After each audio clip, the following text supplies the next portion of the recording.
Today, our message is about out of the abundance of the heart. Buksan po ninyo ang ang Luke chapter 6, verse 45. Babasahin ko po sa Tagalog. Sabi niya, ang mabuting tao ay nakapagdudulot ng mabuti sapagkat tigib ng kabutihan ang kanyang puso.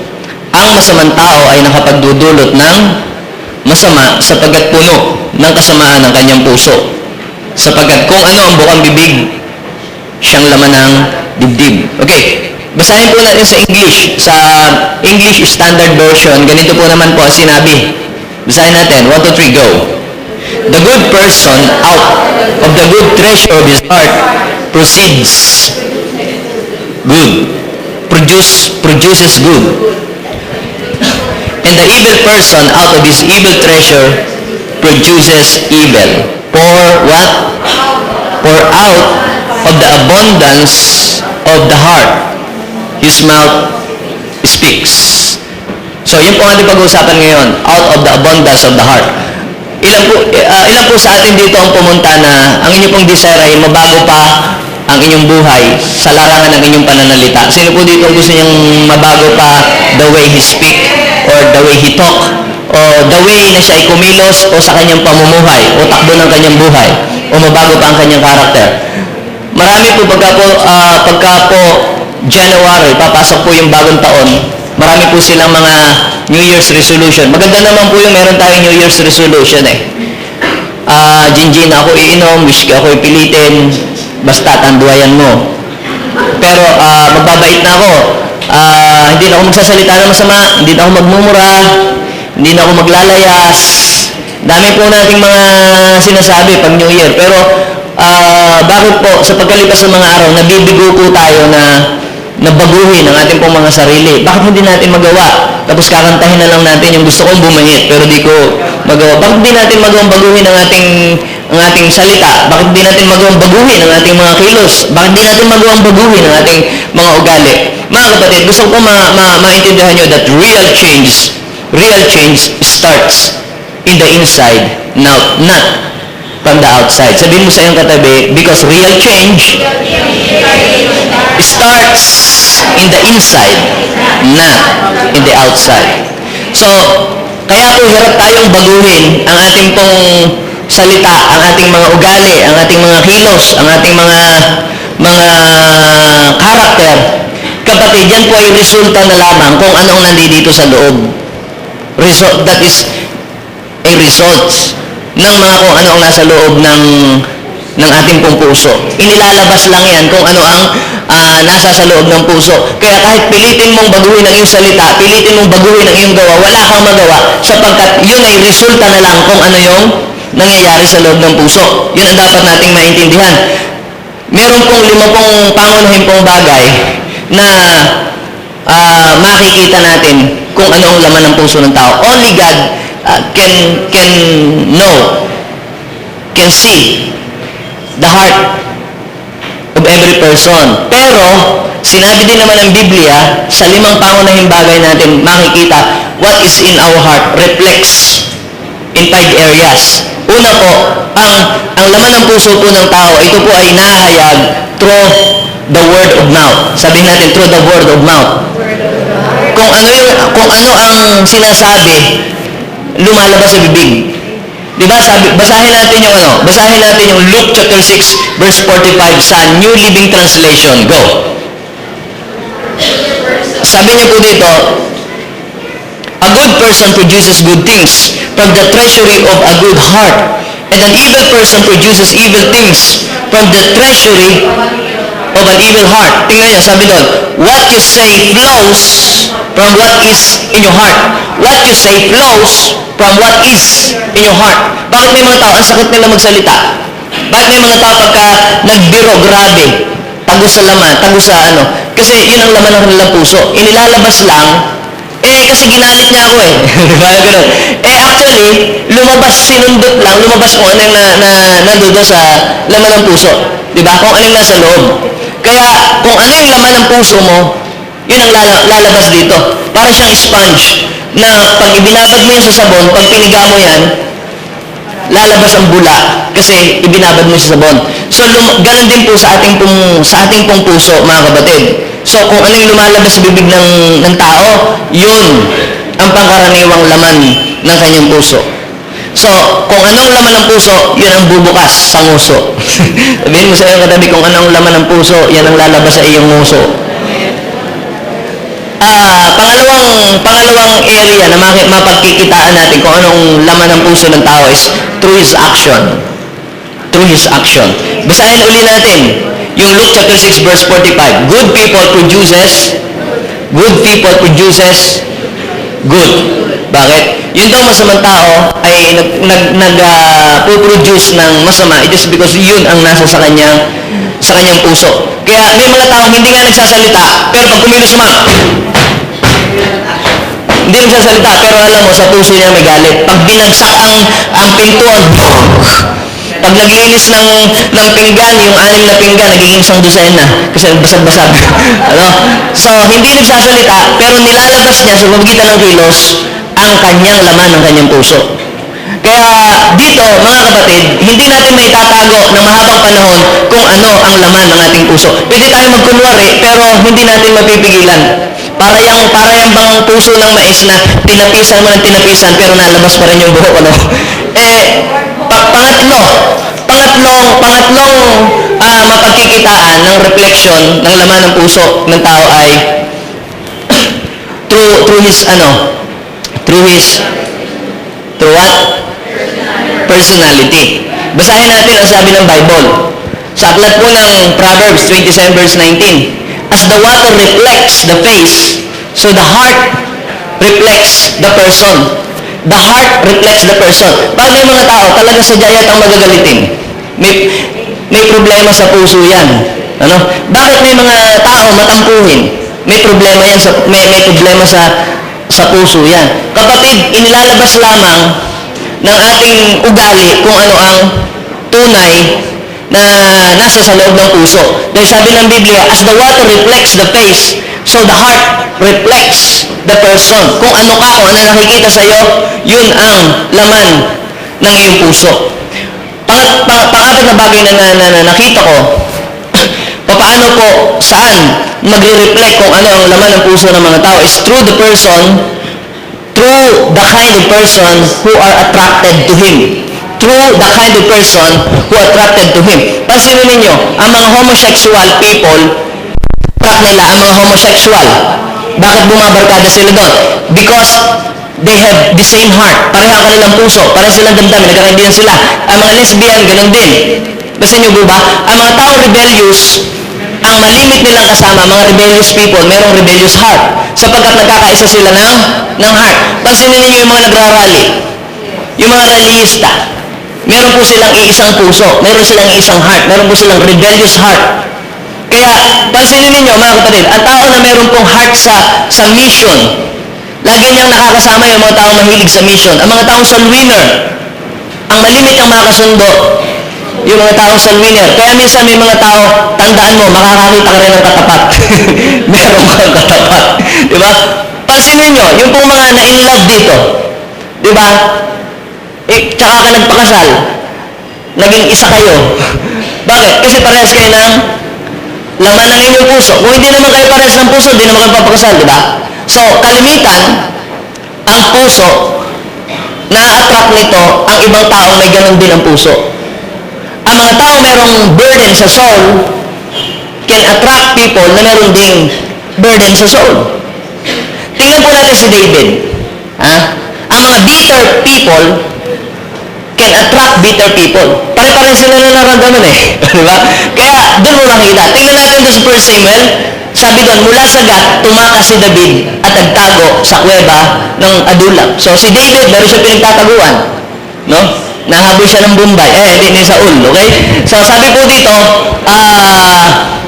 napalitan ito ng kanyang mga kapatid. Kaya ang buong sambahayan nila ay nagpunta at sumama sa kanya. Sino yung mga sumama sa kanya? Okay? Doon po sa verse 2, tingnan po ninyo. Ang mga naaapi ay sumama sa kanya kasi naaapi rin siya eh. Okay? Pati ang mga nakalubog sa utang. Okay? At ang mga hindi nasisiyahan sa mga takbo ng mga pangyayari sa bansa. Kaya siya tumakbo kasi dahil may humahanting sa kanya. At yung mga taong sumama sa kanya ay mga taong may problema din. Okay, tingnan niyo sa verse 3. Ang lahat ng ito ay umabot sa 400 na lalaki at siya ang ginawang pinuno nila. So, kita ninyo, no?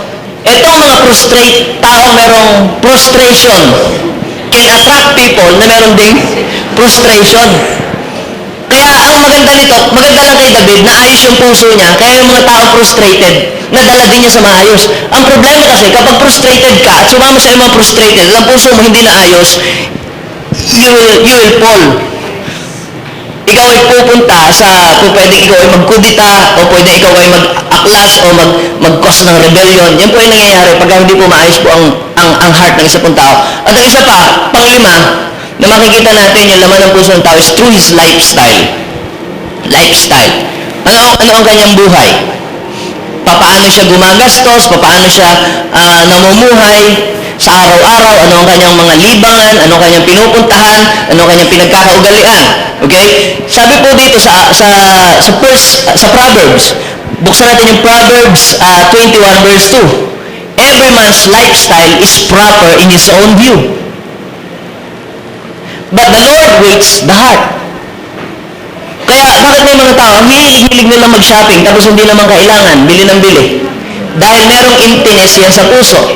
Meron po isang story na isang matandang lalaki, 45 years old, bumibili sila ng mga laruan ng mga Batman, Superman, at saka mga Voltes 5, tapos dinidisplay niya sa kanilang bahay. Then they found out na ito ng bata ito, hindi pala naibili ito ng kanyang magulang, kahit gustong-gusto niya na bili siya ng laruan. Because ang kanyang puso ay merong emptiness. Kaya kapag ka ang isang puso ng isang bata ay hindi napunuan sa tahanan, hahanapin niyan sa lansangan. Kaya napaka-importante mga kapatid, ang puso ng ating mga anak ay busugin natin sa tahanan ng pagmamahal. Sapagkat pag hindi yan napunuan, hahanapin niya kay B8, kay G8 at kung sino-sinong mga F. So, kaya dapat, mga kapatid, mapunuan itong laman ng puso ng tao. Kaya, sabi ng Bible, basahin natin yung yan po yung 5 pangunahing bagay na magre-reflect kung ano ang laman ng puso ng tao. Now, sabi po ng aklat ng Mark chapter 7 verse 15, hindi ang pumapasok sa bibig ng tao na kapagpaparumi sa kanya sa mata ng Diyos, kundi ang mga nagmumula sa Kanya. So, hindi yung kinakain mo, o kumain ka ng dinuguan, o kumain ka ng taba ng baboy, o kumain ka ng kung ano mga balot, hindi yun ang nakapagpaparumi sa iyo in the eyes of God.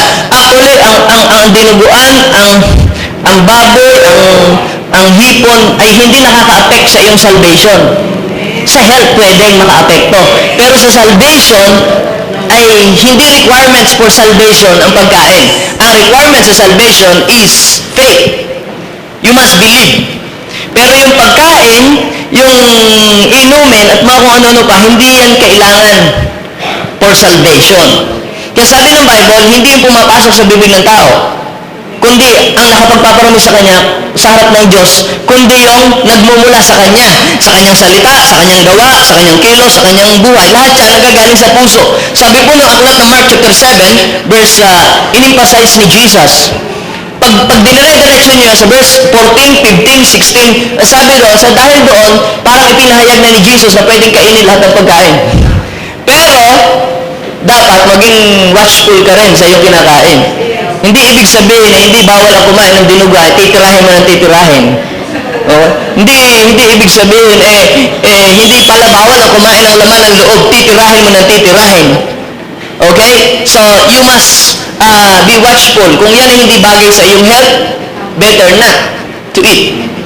Ang pinag-uusapan natin ay heart, kaya hindi natin yan pag-usapan. Okay, Mark chapter 7 verse 20-22, sabi po doon, nagpatuloy siya ng pagsasalita. Sabi ni Jesus, ang lumalabas mula sa tao, hindi ibig sabihin mula sa kanyang bibig, mula sa kanyang kilos, sa kanyang mga ginawa, pagkatao, at kung ano pa, basta yung lahat ng galing sa'yo. Ang lumalabas mula sa tao ang nagpaparumi sa kanya sa mata ng Diyos. Okay, buksan natin na yung verse 21. Sapagkat mula sa loob, saan galing? Yung lumalabas daw po, saan mula? Sapagkat mula sa loob, saan? Sa puso ng tao nagmumula ang masasamang isipang nag-uudyok sa kanya na makiapid, magnakaw, pumatay. Next verse. Ano pa? Mangalunya, mag-imbot at gumawa ng lahat ng kabuktutan tulad ng pandaraya, kahalayan, pagkaingit, paninirang puri, kapalaluan at kahangalan. Saan yan galing? Meron pa ba kasunod? Lahat yan galing sa puso. Sabi doon, ang lahat ng ito ay nanggagaling sa puso ng tao at siyang nagpaparumi sa kanya. So lahat pala ng ating ginagawa, sinasalita, na nakikita sa ating kilos gawa, lahat pala yan ay galing sa puso. Resulta lang yan kung anong laman ng puso. Pastor, kung hindi lang ako ginalit ng aking anak, hindi saan ako nagmura. Diba? Ganun minsan tayo. Kung hindi lang sana ako ginalit, hindi naman sana ako magagalit eh. It's a matter of the heart. Diba? It's a matter of the heart. Kung hindi naman ako tinignan ng masakit, babatukan ko ba siya? Tinignan niya kasi ako ng masakit eh. Diba? It's a matter of the heart. Sometimes God allows circumstances, problems, and trials to reveal what is in the inside of our heart. Kung unawain na natin, Pastor, kasi mahirap naman siya eh. Mahirap ang buhay, kaya nag-prostitute na lang siya. It's a matter of the heart. Marami namang mahihirap, pero hindi nagpo-prostitute. Iniwanan kasi siya ng kanyang magulang, kaya nag-asawa na ng maaga, kumabit kung kani-kanino. Kapatid, it's a matter of the heart. Ako, iniwanan ng magulang din. Broken family. Pero ako po ay nag-asawa. Ako po ay nanligaw nung ako po ay nagpaplano ng mag-asawa. So, it's a matter of the heart. Kaya di mo po pwedeng sabihin bumagsak kasi sa board exam, kaya yan, na ganyan ang buhay. Intindihin na nalaan natin, Pastor. It's a matter of the heart. Kung ang puso ng isang tao ay ayos, kahit iniwanan ng magulang, kahit nasa malayo kang lugar o nasa ibang bansa, at ang puso mo ay ayos, tiyak ang gagawin mo rin ay ayos. Are you there? Kaya hindi natin po pwedeng sabihin ginalit kasi ako, kaya yan tuloy ako ay nagmura. Inilabas mo lang kung ano yung laman ng puso. Kaya, paano malalaman ang laman ng puso ng tao? Lalabas lahat yan sa apat na bagay. Through circumstances, through problem. Now, meron po akong dalawang tao na nakita sa Bible. Una, si Joseph. Nakaranas ng circumstances, ibinenta ng kanyang mga kapatid. Itinapon sa balon, ipinakulong. Di ba? Ano pa nangyari sa kanya? Si Joseph, malayo sa kanyang mga magulang, malayo sa pamilya. Walang tao sa bahay. Sila ng dalawa nung babae na nagkakakross sa kanya. Okay? Asawa ni Potiphar, walang nakakakita. Walang CCTV. Pero, siya'y araw-araw tinetempt ng babae, pero hindi niya pinatulan. It's a matter of the heart. Pero si David, malayo wala sa bahay, malayo. Nakasilip. Sinong nakita? Si Bathsheba. Kaya nga Bathsheba. Nakita. Naliligo. Kita mo, pinasundo pa ha? It's a matter of the heart. Ngayon, bakit po, di ba, ang sama na ng ginawa ng kanyang mga kapatid? Actually, pwede na siyang maghiganti. Di ba? Alam mo yung mga punchline minsan na papakinig natin sa drama, babangon ako at dudurugin kita. Hihilahin kita pababa. Yung mga ganun. It's a matter of the heart. Alam niyo, sa Genesis chapter 50, verse 19 to 20, pinuntahan siya ng kanyang mga kapatid kasi patay na yung tatay niya. Tatay nila. Naku, paano ngayon? Baka pagigantihan tayo, wala na si daddy. Sabi niya, gumawa sila ng story. Yung mga kapatid ni Joseph. Nung buhay pa si daddy, ito yun, nag-record pa siya, pakinggan mo, ito yung sabi niya. Patawarin mo yung mga kapatid mo, at sila naman maganda naman ang buhay mo na ngayon. Pero napaiyak si Joseph, sabi niya, huwag kayong mag-alala, huwag kayong matakot. Hindi ko kayo paghihigantihan. Masama ang ginawa niyo sa akin, pero ipinahintulot ito ng Diyos para lahat ng tao ay maligtas. It's a matter of the heart. Si Job, sino nakakikilala kay Job? Kung wala kayong trabaho, basahin yung Book of Job. Okay. Si Job, mga kapatid, ang sama din ang nangyari sa kanya, no? Ang sama din ang nangyari sa kanya. Naubos lahat ng kanyang kabuhayan within 24 hours. O, diba? Pero ang sabi ng kanyang asawa, yung kanyang asawa, kakampi ni Satanas. O, diba? Sabi doon Job, hanggang kailan ka ba magpapakamartir? Sumpain mo na ang Diyos mo, namamatay ka. Namatay ka na. O, para makuha ko na yung pension. O, ganun, Grabe, lumabas kung ano ang puso ng nasa heart ni Mrs. Job. So, ibig sabihin, sa panahon ng circumstances, doon lalabas kung ano talaga ang totoong puso ng tao. Hindi tayo po pwedeng magkunwari o magtago. Lalabas talaga kung ano ang laman ng ating puso. So, sabi ni Job, bakit? Ito naman, yun yung puso ng misis niya.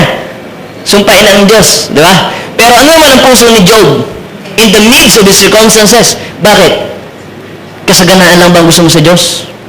At itong mga problemang ito ay hindi mo gusto. O, di ba? So, anong sabi? Dahil doon, hindi nagkasala si Job sa pamamagitan ng kanyang salita. Bakit? It's a matter of the heart. Kaya hindi natin pupansin, ginalit kasi ako Kinat kasi ako nung inovertical ako, kakinat, kaya hinabol ko siya, binunggo ko siya. It's a matter of the heart. Minsan, kasi ganito po ang ating pong nabibigkas o naririnig na mga salita. Just follow your heart. Sino po yung minsan nakapagsabi na nun? Ako dati nasabi ko na rin, just follow your heart. Di ba? O kaya naman, narinig nyo. Hindi nyo nasabi o narinig nyo lang. Just follow your heart. Just obey your heart. Alam nyo po, mga kapatid, just obey your heart. Yung pong statement na, just obey your heart. Just follow your heart. This statement is very dangerous. Naniniwala ko mo, yung statement na, just follow your heart is very dangerous. Bakit po? Sinabi ko na yan ay very dangerous. Bakit po? So you delight yourself in the Lord, He will give the desire of the heart. Iba yun. You need to delight yourself in the Lord. Okay? Not to delight what is your heart's desire, in your heart's desire. Bakit ko po sinabi na ito pong statement, just follow your heart, is very dangerous. Sabagat nakita ko po sa Jeremiah chapter 17, verse 9. Ito po, basahin natin. Sino ang nakakaunawa sa puso ng tao? Ito ay mandaraya, walang katulad, wala nang lunas ang kanyang kabulukan. No? Minsan, meron pong, ako po noon ay high school, college na. Meron pong isang mas baby Christian kaysa sa akin. Meron pong naliligaw sa kanya na unbeliever. Sabi niya nagtanong sa kanya, hindi niya daw alam kung ano sasabihin. Dahil sabi niya doon sa naliligaw, hindi pa siya prepared. Una, siya ay nag-aaral pa. Pangalawa, pinagpe-pray pa niya kay Lord kung ano ang kanyang will. Sabi niya bakit mo pa itatanong kay Lord? May puso ka naman. Very romantic. Bakit tatanong mo pa kay Lord? May damdamin ka naman. Sabi po sa Bible, sino ang makakaunawa ng puso ng tao? Ito ay mandaraya. Ano daw ang puso ng tao? Mandaraya. Walang katulad. Wala nang lunas ang kanyang kabulukan. So, hindi po ako may sabi niyan. Yan ay sabi ng Bible. Okay? Tingnan natin sa English. Ang Jeremiah chapter 17, verse 9 sa New Living Translation. Okay? The human heart is the most deceitful of all things. Kaya pag lagi mong pinalo ang iyong heart, delikado yan. Baka dalahin ka niyan sa langit-langitan, hindi sa tunay na langit. Kapag lagi mong pinalo ang iyong puso, ikaw ay madideceive. Kaya marami mga tao, naloko, naisahan na kung anong nangyari sa kanila. Di ba, sabi ko po, pinag-aralan natin yung about the divine wisdom. We must hear the voice of wisdom rather than the voice of our emotion. So sabi po dito, human heart is the most deceitful of all things and desperately wicked. Who really knows how bad it is. So kaya mga kapatid, yung po palang heart ay, sabi ng Bible, ito daw po ay deceitful. Kaya kapag po ang puso ay hindi po naayos, to follow heart is very dangerous. Bakit po? Sapagkat Satan can influence the heart. Satan can influence the heart. Meron pong revival na nangyari sa Book of Acts. Grabe po yung manifestation ng power ng Holy Spirit. And even ang mga tao po ay nakukonvict silang magbigay. Kahit hindi sila pinipilit na magbigay o sinasabihan magbigay, nagbibigay sila dahil nakita nila yung manifestation ng Lord dun sa church. So, may mga nagbenta po na kalamang ari-arian, tapos ang kanila pong pinagbentahan ay ibinibigay lahat po sa gawain para mag-expand at saka mag-extend ang gawain ng Panginoon noong time na yun. Meron din pong nainganyo na mag-asawa. Ang pangalan niya po ay si Sapphira at saka po si Ananias. Nagbenta rin po sila ng lupa. Kunyari, pinagbilan ng lupa nila ay 2 million. Okay, kunyari lang, 2 million. Okay? Ngayon, nag-usap sila, asawa. Ganito. Sabihin natin, ang pinagbentahan, lahat-lahat ay 1 million. Share tayo doon sa kalahati. Pero i-announce natin sa congregation na 1M lang ang pinagbilhan. Okay, una, wala namang nagpilit sa kanila na magbigay, di ba? Pero pinalabas nila na sila ay nagbigay ng buong buo, pero kalahati lang pala. Okay, dito sa Acts chapter 5, ito yung sabi, but a certain man named Ananias with Sapphira, parang Sapphira, ano ba? Sapphira, okay? His wife sold a possession, okay? And he kept back part of the proceeds, his wife also being aware of it, and brought a certain part and laid it to the apostles' feet. Noong unang panahon, uso na rin yung mga taniman pala noong panahon nila.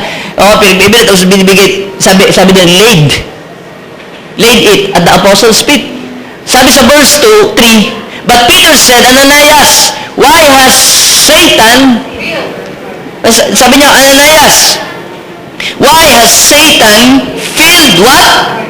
Filled what? Your heart to lie to the Holy Spirit and keep back part of the price of the land for yourself. Sabi doon, why has Satan filled your heart to lie? Bakit hinayaan mo na ang iyong puso ay punuin ni Satanas ng kasinungalingan, pagsisinungaling? So, kung titingnan natin dito, mga kapatid, si Ananias, si Sapphira po, mga kapatid, has no problem when it comes to generosity. Kaya kita ninyo, ha? Walang problema pagdating sa generosity. Pero bakit sila napahamak that time? Pagkasabi nung, biglang na-slay, biglang patay, tapos ililibing na. Anong nangyari? Bakit ganun? Generous naman sila. There is no problem when it comes to generosity. Ang kanilang problema, honesty. Nabasin niyo po ba? Ang sabi, why has Satan filled your heart to lie? Honesty, not generosity. Pwede ka maging generous, pero hindi ka honest. O, di ba? Pwede ka sabihin mo, akala ng mga tao, tithers ka, but God knows your heart. Na hindi naman talaga. So, kaya, there's no problem when it comes to generosity. The problem of this couple is what? Honesty. So, it is a matter of the heart. Honesty is a matter of the heart. A wrong heart always produces a wrong life.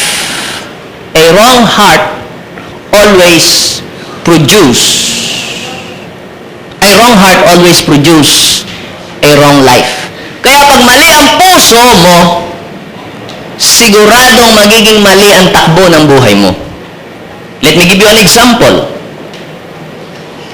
Ang puso ay parang katulad ho ng manobela ng sasakyan.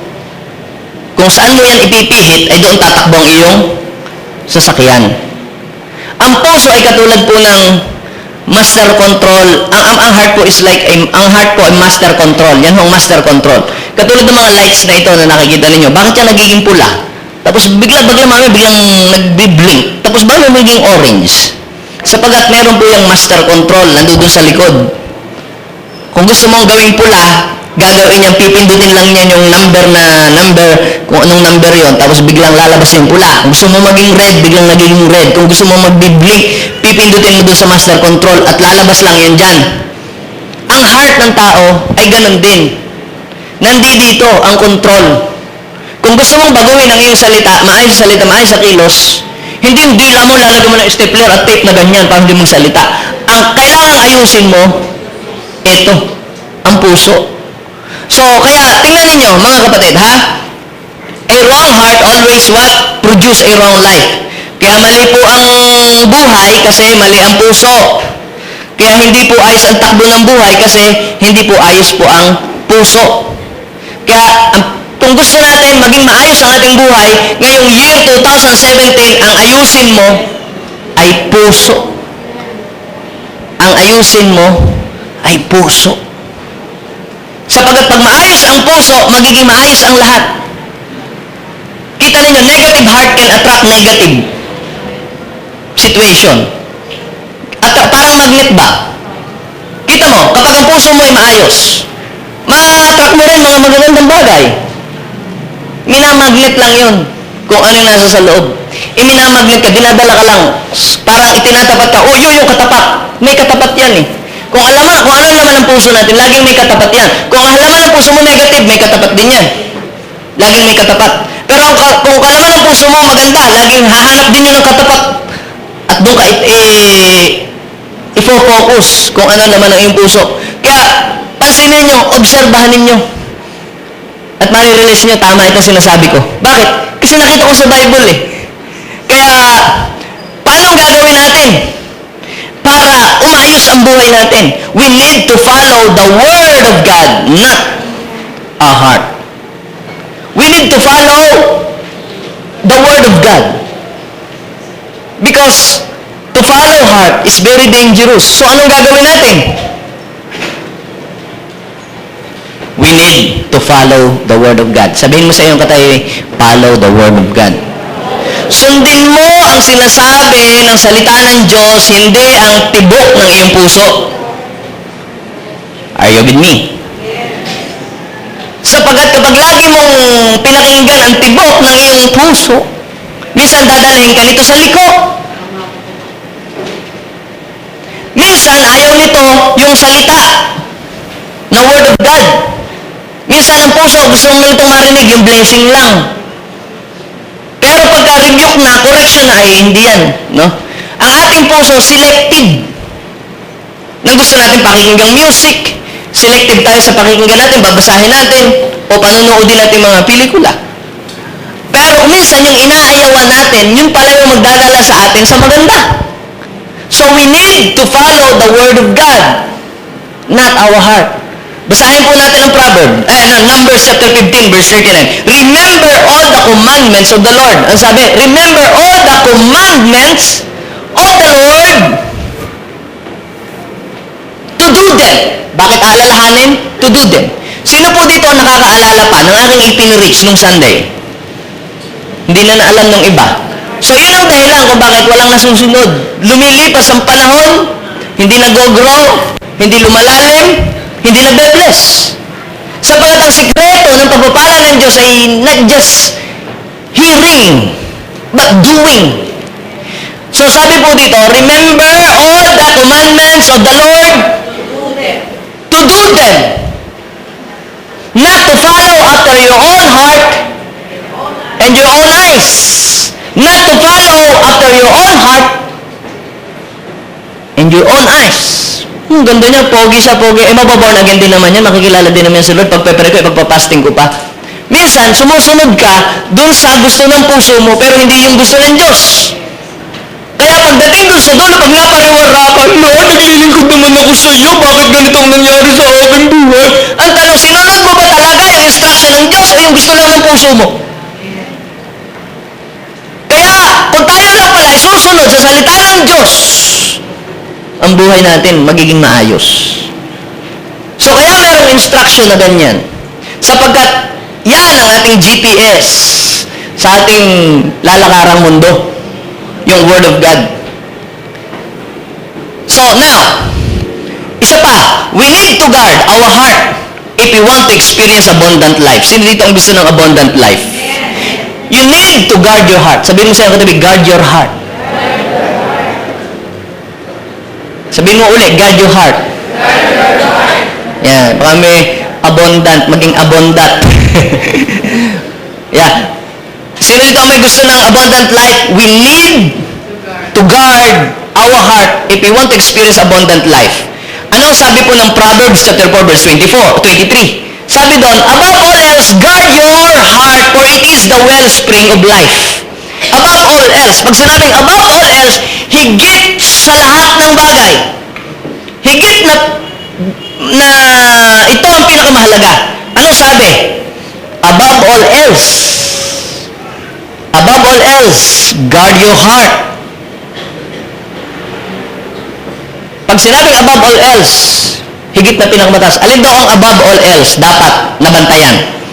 Hindi yung iyong GF, hindi yung iyong BF, o hindi yung iyong sasakyan. Above all else, guard your property, your money, your career, your business. Above all else, hindi naman masama magbantay rin. Pero above all else, guard your heart. Bakit? Pag sinabing guard your heart, ginamit sa ibang translation ay keep your heart. Tingnan natin. Keep your heart within all diligence. Sabi po doon, balikan natin uli yung isa. Balikan natin uli. Above all else, guard your heart for it is the wellspring of life. Balikan uli natin yung isa pa. Sabi dito, keep your heart within all diligence. All diligence. For out of it spring the issues of life. Kaya marami mga tao, ang daming issue sa buhay. It is because inilabas lang kung ano yung issue sa puso. Bago magkaroon ng issue sa labas ng buhay, yun ay meron ng issue sa puso. Yun. Lumabas lang. Kumbaga sa telescope, may nagnipay lang, sinum lang. Yung nangyari sa labas, nag-zoom lang yun. Nag-zoom in, kaya nakita yung ano yung nasa labas. So, tingnan natin mga kapatid. Anong kailangan? We should keep our heart. Bantayan natin ang ating puso. Bantayan natin. Ay, ingat na ingat nga ako sa pagsasalita. Baka ako makapagsabi ng mga pagmumura at mga kung ano-ano. Kapatid, kahit lagyan mo ng tape yan, kapag ang puso mo ay hindi maayos, lalabas pa rin kung ano yung laman ng puso. Kaya kung gusto mo ng buhay na maayos, ang puso ang ayusin. Ang puso. And automatically, lalabas yun sa ating kilos, sa ating gawa, sa ating pamumuhay, at lahat ng mangyayari sa atin, magiging maayos. Kasi kung ano yung puso mo, yun ang ma-attract nito. Kung ang puso mo, punong-puno ng bitterness, ma-attract nito, bitterness, lahat. Tingnan yung mga wounded person. Yung mga punong-puno ng forgiveness. Lagi ang sama nang nangyayari sa kanya. Di ba? Kasi, na-attract nito, kung ano yung laman ng puso niya, ina-attract lang nito, minamagnet, humahanap nga lang yun ng katapat eh. Sa kabilang banda, kung ang iyong puso naman ay maganda at maayos, nakakahanap ka rin ng magagandang kaibigan, makakahanap ka rin ng maayos din. So, hinahanap nito ang katapat. Naghahanap ito ng katapat. Palagi, pansinin ninyo, obserbahan ninyo, at tama ang salita ng Diyos. Bakit? Sabi dyan, for out of it spring the issues of life. Kaya maraming mga tao, maraming issues of life. Yun ay maraming issue sa puso. Maraming nakakaaway, maraming nakakagalit sa opisina, sa school, lahat na tao na nakaaway na. It's a matter of the heart. It's a matter of... Lumilipas ba ang isang buwan o isang linggo sa iyo na wala kang nakakaaway, nakakagalit? Pero kung araw-araw lang, nakaaway mo yung kapitbahay mo, yung binibilhan mo ng suka, yung inano sa paligid, lahat nakaaway. It's a matter of the heart. Hindi na sila ang problema. Puso mo na ang problema. Diba? Iyak siya kasi may gawa eh. Hindi, puso mo ang problema. Hindi sila. Ay, lagi sisisihin ng gobyerno. Ay, sisisihin ng economy. Bakit sila naging mahirap? Kapatid, mukhang hindi problema yung labas. Ang problema puso. Bakit? Kasi kung maayos ang puso, kahit ikaw ay nakatira sa Nazareth, hindi ka maapektuhan ng mga nasa labas. Si Jesus lumaki sa Nazareth. Ang mga tao doon, mga immoral at masasama. Ako po, nag-board sa mga prostitute, yung mga nakatira doon sa paligid, palitan ng asawa, palitan ng boyfriend, kung sino-sino mga inaasawa. Nag-board ako doon. Pero, sa biyaya ng Diyos, hindi ko sila nagaya. It's a matter of the heart. Ako din po ay nag-board, lumayo sa aking pamilya, sa aking guardian, pero hindi ako nag-boyfriend ako sino-sino. Siyempre, lalaki ako eh. It's a matter of the heart. Kahit walang bantay, wala ang nanay mo, wala ang tatay mo. Alam nyo, noong una, para makabili ka ng bold movies, kinakailangan kailangan pang ikaw ay magre-registered, di ba? Tapos, mag-ano ka ng re-rent ka ng Betamax para ka pa makapanood. Ngayon, one click lang sa iyong kwarto, pwede ka na makapanood. Sa cellphone mo, kahit nasaan ka nandun, pwede ka na makapanood. Pero, it's a matter of the heart. Kahit sa amin, may internet ako, kahit meron akong iPad o ano, hindi ako manonood nun. Bakit? It's a matter of the heart. Nasa sa akin na yun. Magpo-flow ako doon, o manonood na lang ako ng preaching, magbabasa na lang ako ng mga lesson. It's a matter of the heart.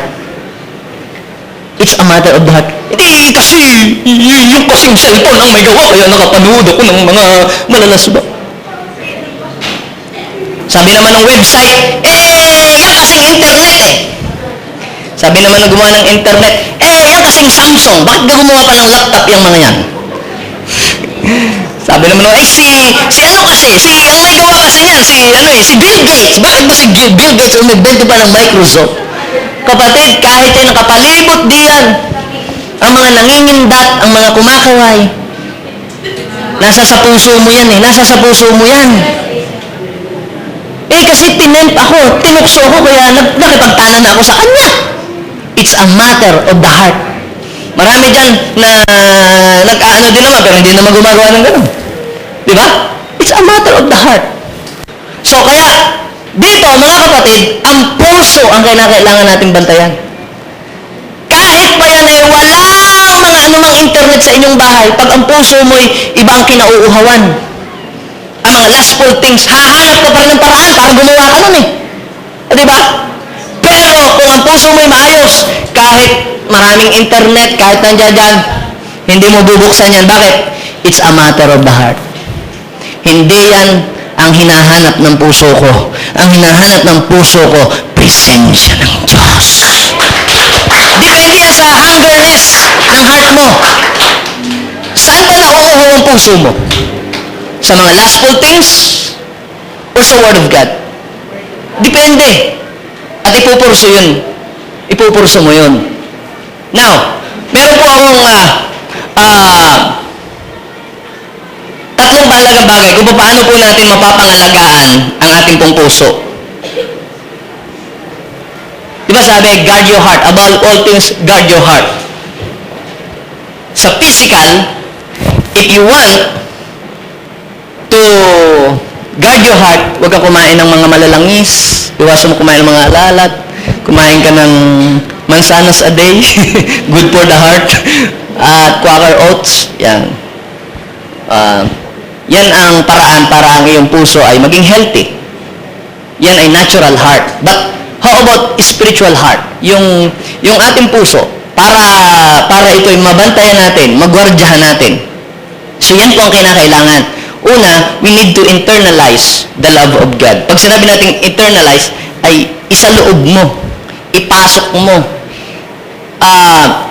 ito'y bulayin mo sa iyong buhay. At para mangyari yan, kinakailangan si Lord ay invite mo sa buhay mo. We need to internalize the love of God. Sabi sa 1 John, Jesus is the love of God. Basahin natin yung Ephesians, ha? Sabi sa Ephesians, we need, una, ano kinakailangan natin? We need to internalize the love of God. Sabi po dito, naway manahan, dyan sa Ephesians chapter 2 verse 17, naway manahan sa inyo si Kristo, sa inyong saan? Sa inyong puso. So, dapat manahan si Christ sa puso mo. Hindi natin kayang kontrolin, hindi natin kayang baguhin ang ating puso kung hindi ito pakikialaman ni Jesus. Bakit? Sapagkat hindi tayo ang nag-create ng heart ng tao. He is the Creator. Siya ang gumawa sa'yo, kaya alam niya kung paano niya kukumpunihin kung meron mang mali sa iyong puso. Kaya sabi dito, naway manahan si Kristo sa inyong puso sa pamamagitan ng inyong pananalig sa Kanya upang sa inyong pag-uugat at pagiging matatag sa pag-ibig, maunawaan ninyo kasama ng mga hinirang kung gaano kadakila ang pag-ibig ni Kristo. Verse 19, naway makilala ninyo at ang di matingkalang pag-ibig na ito upang mapuspos kayo ng kapuspusan ng Diyos. Para mapuspos tayo ng kapuspusan ng Diyos, kinakailangan i-internalize natin yung love of God. ang isipin natin, paano ka minahal ng Panginoon, tinubos ka ng Panginoon. Kaysa ipunla mo ng ipunla, internalize mo, sa mga ginawa sa akin ng tatay ko, hindi niyo ko pinag-aral, ako kanyang binugbog. Yung mga tao, yun ang ibang ini-internalize. Hindi ako pinag-aral, yung aking mga magulang. Yun ang kalang ini-internalize ng ini-internalize. Puro sama ng loob ang lang ini-internalize. Kawawa ako. Walang kumakamay sa akin. Kawawa ako. Sila, marami pera ako wala. Kawawa ako. Sila may cellphone ako wala. Pag yan ang ini-internalize mo, magiging wounded ka. Pero kapag in-internalize mo, mahal ako ni Lord. Grabe, ang sama-sama ko, pero pinatawad niya ako. Namatay siya sa krus ng Kalbaryo para lang tubusin ako. Internalize the love of God. Grabe, ano? Of all people, sa dami ng taong siniraan ng Word of God, pero ako'y isa sa hinirang ng Panginoon. Napakabuti ng Panginoon. Ano kaya kung walang nag-share sa akin? Ano kaya ang buhay ko? Just internalize the love of God sa iyong buhay. Huwag nating sukatin ang pag-ibig ng Diyos sa kung ano yung meron yung katabi mo na wala ka. Ano yung meron yung kapitbahay mo na wala ka. Meron sasakyan sila, kami wala, nakatlo. Lord, nagsiserve naman kami sa iyo. Lord, araw-araw ka, nagsisimba kami, nagpe-pray pa ka. Bakit sila? Hindi nga nagsisimba sila. Bakit sila? Meron kami wala. Kapatid, mukhang mali ang ini-internalize mo. At ito ay maglilid ng matinding pagbagsak sa buhay mo. Huwag mong sukatin ang pag-ibig ng Diyos sa buhay ng tao na meron siya na wala ka. Sukatin mo ang pag-ibig ng Diyos sa ginawa ni Kristo sa iyo, doon sa krus. Ipalapakan natin ang Panginoon. Napakabuti ni Lord. Kasi kahit gaano kadami ng lupain, sasakyan, bahay, gaano kalalakihan, mansyon, kung ano pa, kung si Kristo ay hindi nag-aari sa puso, impyerno pa din ang bagsak nun. Gusto mo yun? Kahit gaano kayaman ang isang tao, kung wala si Kristo sa puso niya, impyerno pa rin yun. Yun ang dapat nating maintindihan. Above all else, guard your heart. So, paano? We should internalize the love of God. Mahal ako ng Diyos. Hindi importante kung ano ang nagawa ko ngayon sa Kanya. Ang importante, ano ang ginawa ng Panginoon sa akin. Dahil alam naman ng Diyos na tayo ay maraming pagkukulang at pagkakamali. Minsan, ang ini-internalize, hindi mo ko tatanggapin ng Diyos. Parang yung parang yung prodigal son, hindi lang nilang po ako sa isang yung mga hamak ng mga alipin. Diba? Iba na ini-internalize na, alipin isa. Kapatid, anak ka pa rin ng Diyos. Sabihin mo sa iyong katabi, kung ikaw man ay nagkamali, ikaw may nagkulang, yung pagiging anak mo sa Diyos ay hindi nababago. Anak ka pa rin ng Diyos. Pasaway nga lang. Pero anak pa rin tayo ng Diyos, kahit tayo nagkamali, hindi nababago yun. Kayo, nanay, ang inyong anak, nagkamali, kung ano nangyari, umuwi sa bahay, hindi niyo na ba anak yun? Anak pa rin, hindi nababago yun. Ganon din sa Diyos. Pasaway nga lang. Pero baguhin ng Diyos ang ating puso, hingin natin sa Panginoon, internalize natin palagi, mahal ako ng Panginoon. Pero huwag naman kayo mapagsamantala, gagawa mo ako ng kasalanan, tapos mamaya internalize ko, mahal ako ng Panginoon. Huwag naman ganun. Huwag naman sadyain, okay? So, yan ang ating isipin sa ating buhay. Pangalawa na nakita ko, mga kapatid, we should always ask God to renew. Ask God to renew your heart. Gusto mong tumakbo ng matining, ika nga sa sasakyan ay matining ang takbo ng iyong sasakyan. Hindi gara-gara-gar. Pagka sasakyan, pud-pud na ang gulong. Hindi na makakatakbo ng ayos ang malayo. Malapit yan sa disgrasya. Anong kailangan mong gawin? Kung itatakbo mo ng malayo ang iyong sasakyan, kalbo na ang bubong. Kalbo na ang gulong. Palitan mo ng bagong gulong. Ganun din ating puso. Isa pa, may meron pa sabi, parang sasakyan na hindi marumi ang usok, palitan mo ng bagong oil. So, ganun din yun, mga kapatid. Hinihingi natin sa Diyos, Lord, give me a new heart. Create in me a clean heart, O God, and renew the right spirit within me. Sabi ng Psalms chapter 51, verse 10. Ito po si David, nakagawa siya ng kasalanang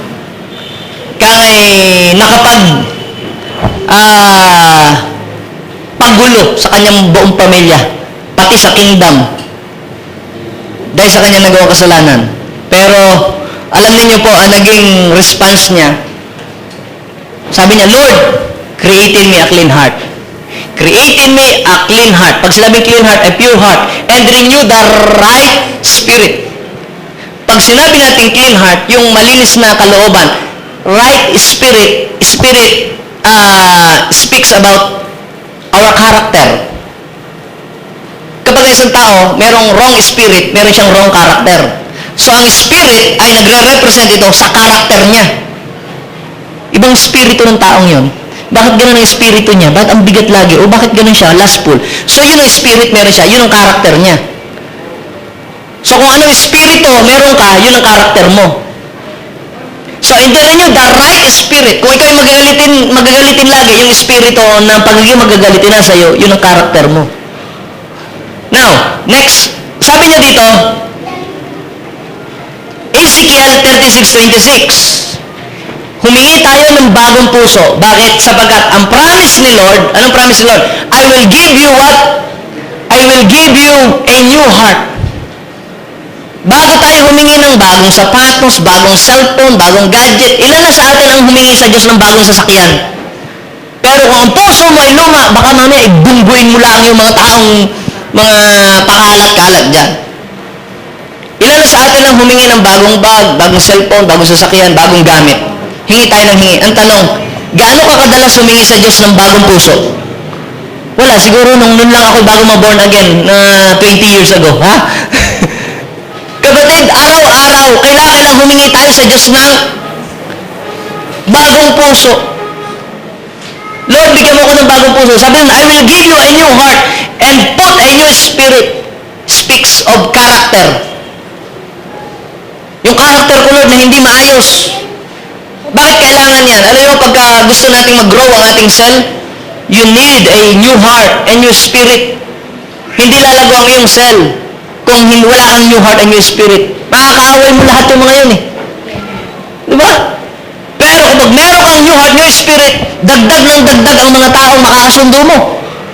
Sapagkat pag meron kang wrong spirit, ang dami mong taong hindi makakasundo, hindi ka marunong makibagay. Hirap kang makibagay sa ibang mga tao. May mga tao na ang kaya lang niya pakibagayan, 2, 3, 4 na tao. Yun lang ang kayang pakibagayan. It's a matter of the heart. Bakit may mga tao, ang daming na kaya niyang pakibagayan ang maraming mga tao? It's a matter of the heart. So, kailangan lang mawala yung magaspang sa ating puso. Pag nawawala yung magaspang sa ating puso, darami ang mga taong kaya nating abutin at pakitunguhan. Ngayon, pag hindi natin mapakitunguhan yung mga lates, yung talagang mahihilig malate, yung talagang mga maarte, at saka mga, kung ano-ano pa mga pasaway, pag hindi natin yung kayang i-reach out, magkakaroon ng plateau ang mga taong kaya nating abutin. It's a matter of the heart. So, anong hingin natin? Kinakailangan magkaroon tayo ng malawak na puso. Naalala ko po si Solomon, nung po siya humingi, nag-pray kay God. Ano bang gusto mo? Sabi sa 1 King, sabi niya dito sa 1 King, chapter 3 verse 9, bigyan mo ako ng isang pusong maunawain. Kaya, sino dito ang gusto niyang mag-lead ng hundreds? 50, 100, 1,000. Huwag kang humingi sa Diyos ng 1,000. 1,000 problema yun. Huwag kang humingi sa Diyos ng 100 na alagaan o 50 na cell member. 15 problema din yun. Anong hihingin sa Diyos? Bigyan mo ako ng isang pusong maunawain. Bakit? Kasi pag binigyan ka ng Diyos ng 50 people, you can handle them. Kaya mo siyang pagpasensyahan, kaya mo silang alagaan, kaya mo silang mahalin. Kasi may puso kang maunawain. Pero kung magagalitin ka, kahit isa, mawawala sa iyo. Di ka na naman. Bakit di ka na naman umatid ng cell? Huwag ka na lang umatid kung hindi ka na lang atid ng tama sa oras. May problema sa puso. Diba? May problema sa puso.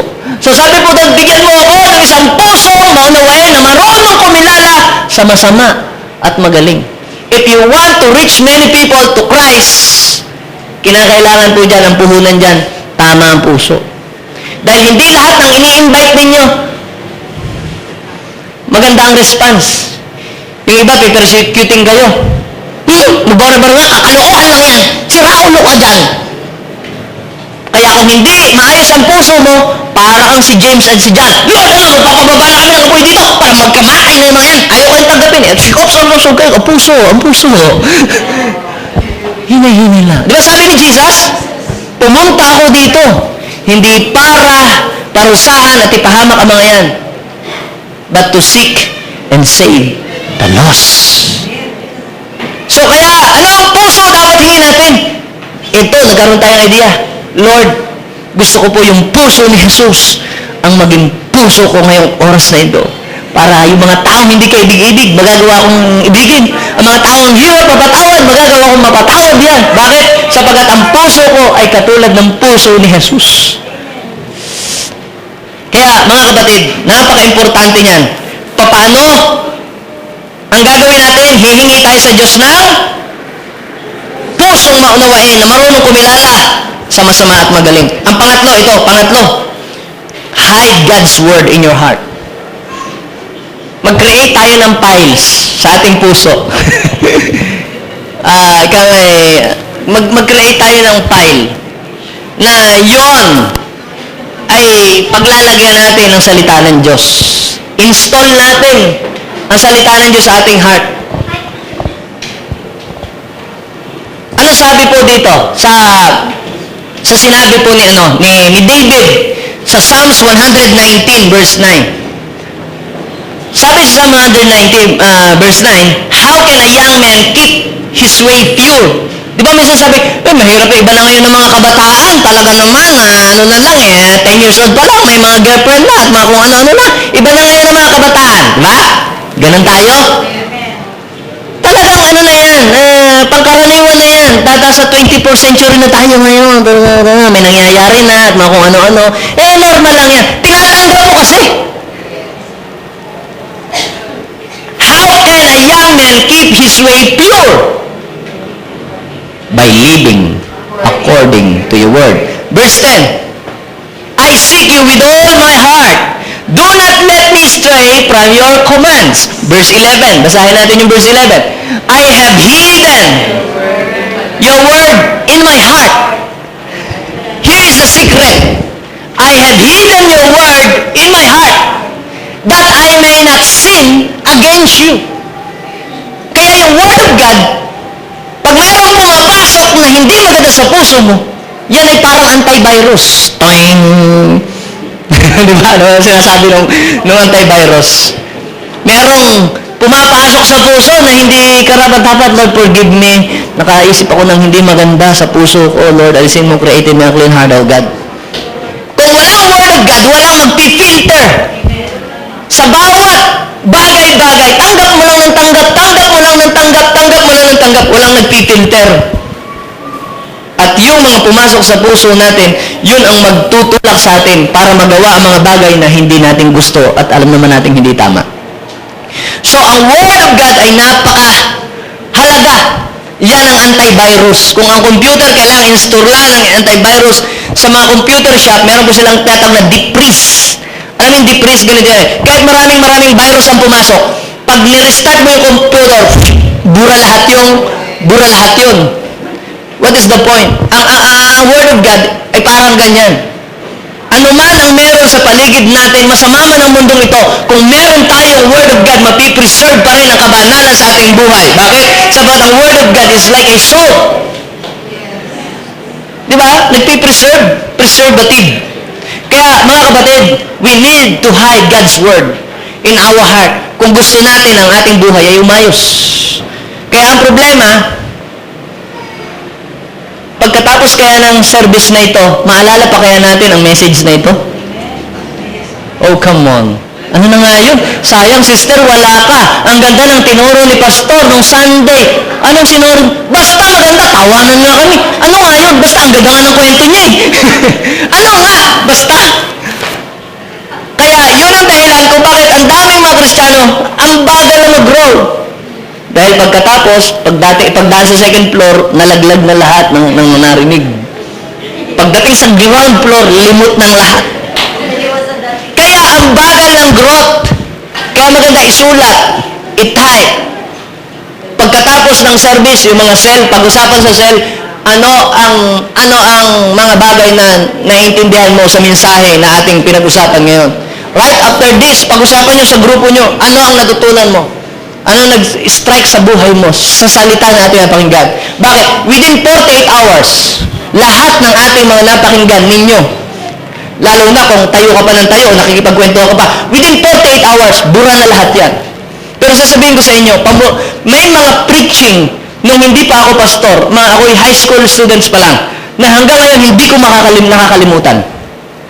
Sapagkat isinulat ko yan sa aking puso. Some of them na i-preach ko pa sa inyo. Some of them I can share to you. Bakit? Kasi nakasulat dito. Nakasulat dito. Yun ang dahilan kung bakit kahit malayo ako sa mga magulang ko, malayo ako sa mga kamag-anak, hindi ako nakagawa ng anumang mga kasalanan. Nagkakasala rin kamalian, pero yung mga kasalanan, mga nahulog sa tulay at mga kung ano-anong mga kasalanan, ay hindi ko nagawa. It is because yung salita ng Diyos ang naging gabay sa akin para hindi ako magkasala. 9 years old, nagme-memorize na kami ng verse. Bakit ang dami kong mga verse na nasasabi? 9 years old po yun. Minimemorize na namin sa children ministry. Mga John 3:16, Acts 4:12, lahat yun. Kaya, dito ko po nakita mga kapatid, ang pinakamatinding antivirus sa puso ng tao para hindi mapasukan ng virus, salita ng Diyos. We need God's Word. Mga anak ninyo, pakinggan ninyo, ipapakinig ninyo sa kanila ang salita ng Diyos. Bakit matitigas ang ulo ng inyong mga anak? Kasi lagi na lang nilalaro, mga robot, mga suntukan. Kaya laging violente, nangingipa, nanununtok. Ayun, nilalaro sa computer. Matigas ang ulo kasi robot ang pinanonood, transformer. Di kayo mga bakal yun. Yun. Pakinigin mo ng salita ng Diyos. Nagtataka ka pa, ba't ang hirap tawagan? Ba't parang bingi? Ano ba ang sinaksak mo sa puso niyan? Bata pa lang, sige, manood ka ng robot. Yun na, kung ano pumapasok sa tenga niyan, pumapasok sa mata niyan, dumidiretso yun sa puso. Akala niya, okay lang yung mga nanununtok, naninipa, kasi nakikita niya. Kaya nanununtok din yan at naninipa din yan. Kasi yun ang pumasok sa puso niyan. Lalo na kung sinisigawan mo pa. yun ang mahirap dun. So, kung ano yung sinasabi mo, yun ang i-install. Kung ano naririnig, yun na-install sa heart. Kaya, mga kapatid, ito pa. Ang sabi po ni sa Joshua chapter 1 verse 8, this book of the law shall not depart from your mouth. Ibig sabihin, lagi mong bigkasin. Yung mga promises ni God. Kasi pag binibigkas natin, nagre-ring sa tenga natin. Ba? Naririnig natin. For I know the plans I have for you, plans to prosper you and not to harm you, to give you a future and I hope. O, diba? Kaya, nagre-ring yun sa tenga mo at yun ang pumapasok uli sa puso mo. So, tingnan ninyo, this book of the law shall not depart from your mouth, but you shall meditate in it day and night, that you may observe to do according to all that is written in it. For then you will make your way prosperous, and then you will have a good success. How many of us want to have a good success? Tingnan niyo ito. Good heart. If there is a good heart, there is a good success. Bad heart produces bad success. Good heart produces a good success. Before I end, I will share to you one story about yung story ng foreman.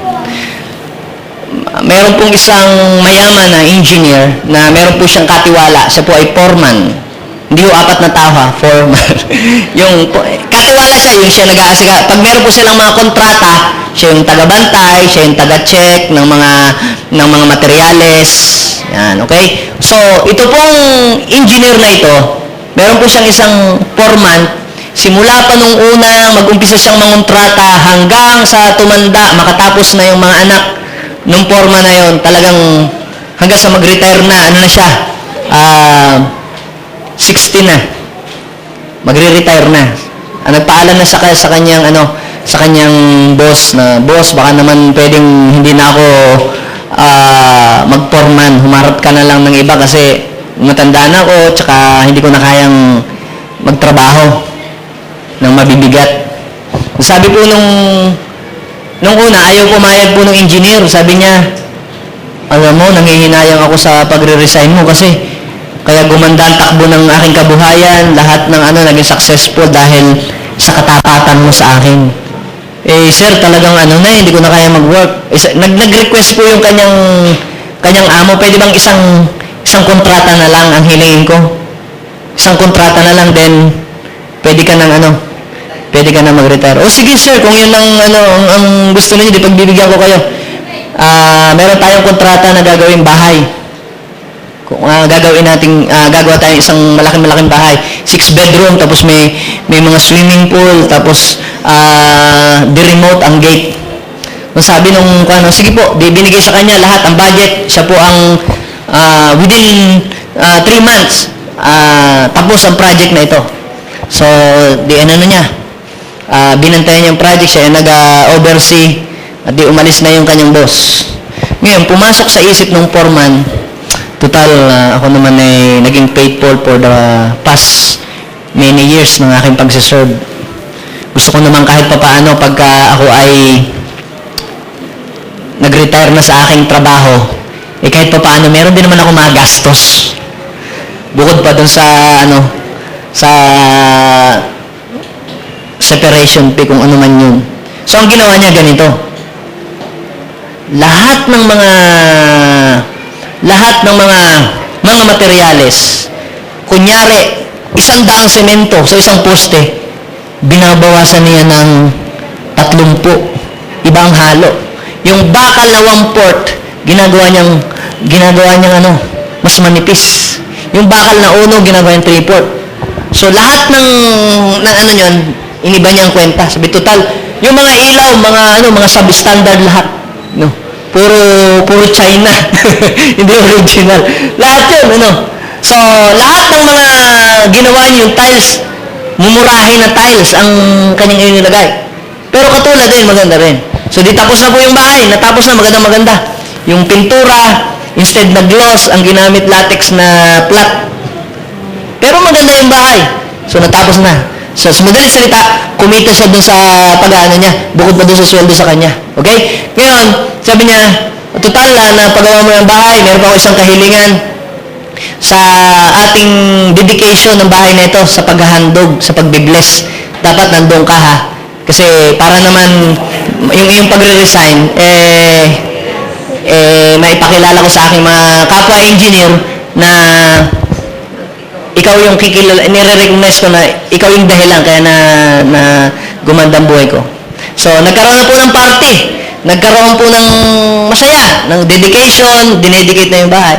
Tapos ngayon nung cutting ribbon ladies and gentlemen, ako ay nagpapasalamat kay Lord kasi naging prosperous po ang aking buhay at ako po ay yumaman sa tulong po ng aking tapat na foreman na halalay.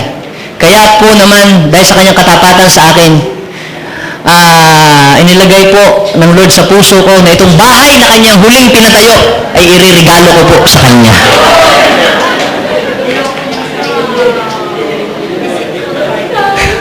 Mga kapatid, basahin natin ang Jeremiah chapter 17, verse 10. Akong si Yahweh ang sumisiyasat sa isip at sumusubok sa puso ng tao. Ginagantihan ko ang bawat isa ayon sa kanyang pamumuhay at ginagantimpalaan ayon sa kanyang ginagawa. Your reward is depend upon your heart. Kung ano yung nasa heart mo, yun ang reward na darating sa iyo. Let's bow our head. Hilingin natin sa Panginoon. Let's internalize the love of God. Kung sa tayo lang naman ang nakakaalam ng puso natin Yung mga sinabi kong through words, through action, yun ay mga anino lang. It is just a reflection. Pero ang tunay na nakakaalam ng nilalaman ng puso mo ay ikaw at ang Diyos. Mas maganda pa po ay huwag na tayong magkubli. At hingin natin sa Panginoon, Lord, create in me a clean heart.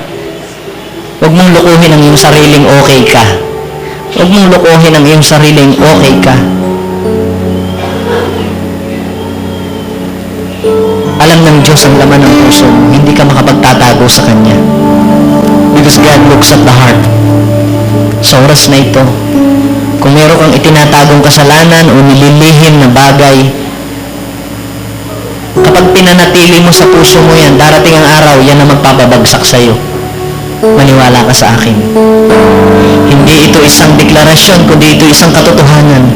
Si David, nang itinago niya ang kasalanan niyang ginawa kay Bathsheba, yun ang nagpabagsak sa kanya. Pero nung ikinonfess ni David ang kanyang kasalanan, yun ang nagpaangat sa kanya. It's a matter of the heart. It's a matter of the heart.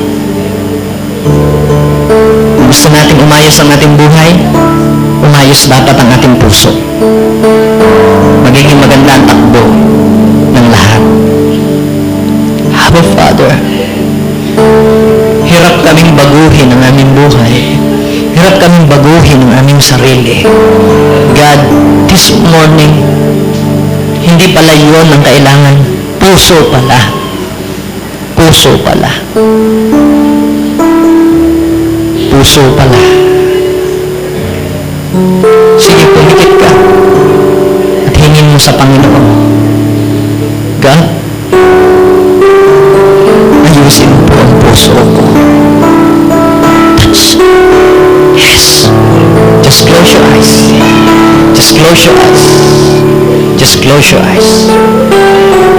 Allow the Holy Spirit to circumcise your heart, to circumcise yourselves before the Lord.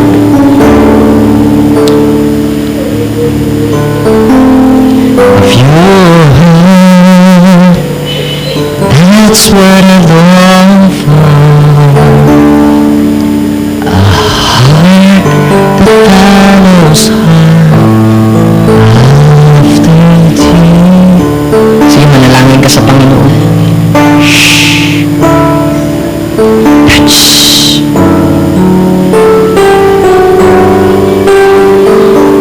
Dalikhain mo, O Diyos. Dalikhain para sa akin. Pusong dalisay. Pusong dalisay. Manalangin ka sa Diyos. Kapatid, pag hinayaan mo ang puso mo maging mali, ipapahamakan yan. Ngayong umaga, hilingin mo sa Diyos, Lord, bigyan mo ko ng tamang puso. Gusto mo malayo ang marating sa buhay, sa ministry. Ang number one na kailangan ay maayos na puso. Yes! Ang may maayos na puso, hindi magyayabang. Ang may maayos na puso, hindi nang lalait ng kapwa. Hindi nang nagmamaliit ng ibang tao. Ang may ayos na puso, ang pinaparangalan ay ang Diyos. Yes!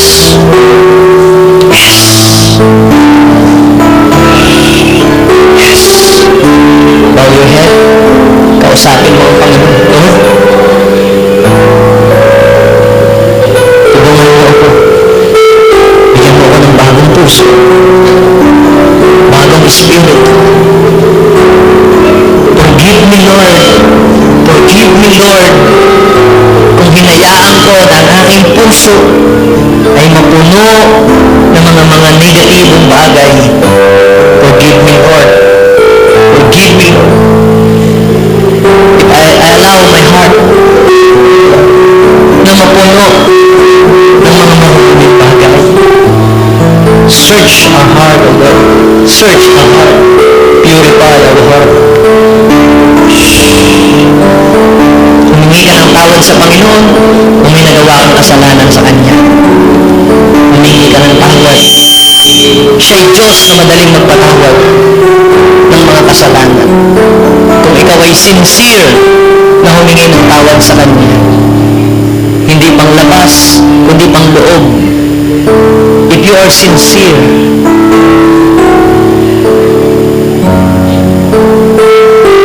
pwede bang ilagay natin ang ating mga kamay sa ating dibdib? Bigkasin natin ang panalangin ito. Sabihin natin, Panginoong Jesus, sa oras na ito, ako po ay lumalapit sa iyo. Inaamin ko, wala po akong magagawa kung ako'y hiwalay sa iyo. Binubuksan ko ang aking puso. Inaanyayahan kita sa aking buhay. Tinatanggap kita bilang Panginoon at sariling tagapagligtas ng buhay. Baguhin mo po ang puso ko. Sa oras na ito, punuin mo ng iyong mga salita ang puso ko. At nais ko po na mga magagandang bagay lamang ang lumabas mula sa akin. Salamat, Panginoon, sa bagong puso at bagong espiritu na binigay mo sa akin. Ito po ang aking dalangin sa pangalan ni Jesus. Amen. Ako na lang ang magpe-pray. Father, I pray this morning, thank you, God, for a new heart. Thank you, Jesus, for a new spirit